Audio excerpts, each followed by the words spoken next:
So sometimes the regents likes to trick you. And the regents will do something like this and say, hey, here's a current carrying wire. Our electrons are flowing up. Well, if our electrons are flowing up, we know that that is not the direction of our conventional current. And our right-hand rule is going to be based on the direction of our conventional current. So if I were to ask you, what does the magnetic field look like around this current carrying wire, let's figure that out. So what does the magnetic field look like around this current carrying wire?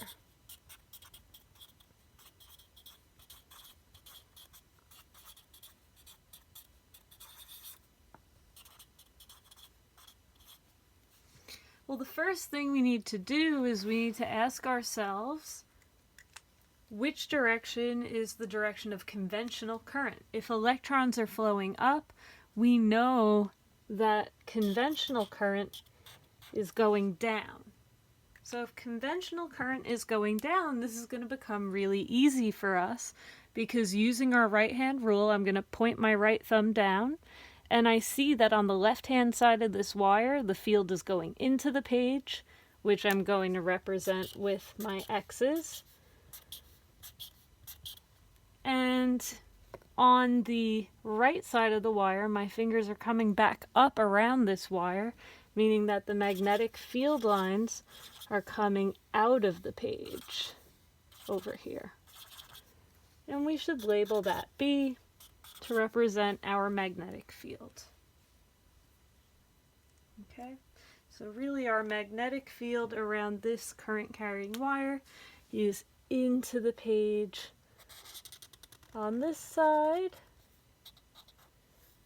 and out of the page on this side, just like that. And that is our magnetic field. Okay, but not only do electrons moving through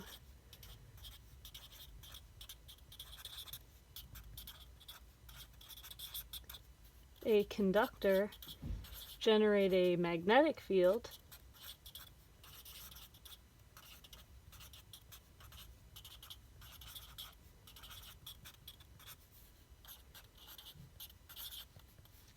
maybe more interestingly, when we move a wire, moving a wire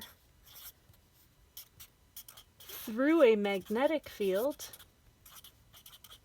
we can actually induce a current.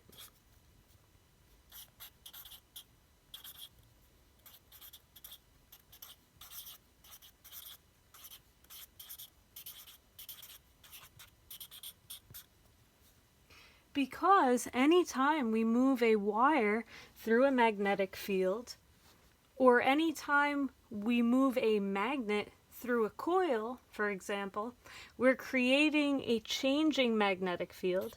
So by creating a changing magnetic field,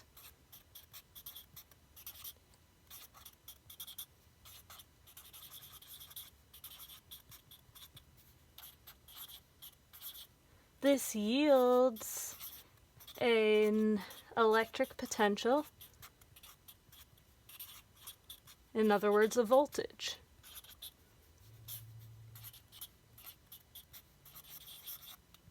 And that voltage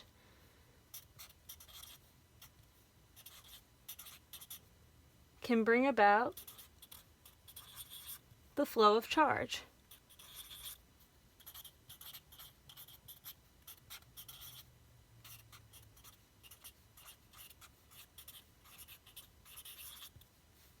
Okay, so electromagnetic induction can look like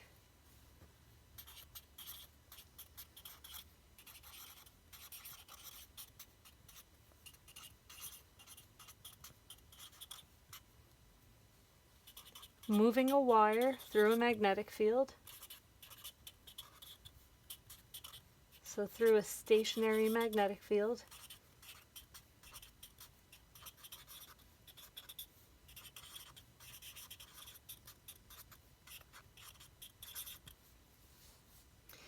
which is creating a changing magnetic field that the wire will experience. So moving a wire through a stationary magnetic field, or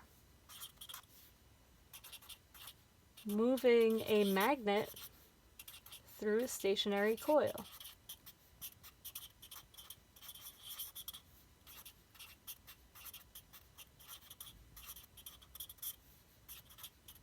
Both of these can result in the flow of current.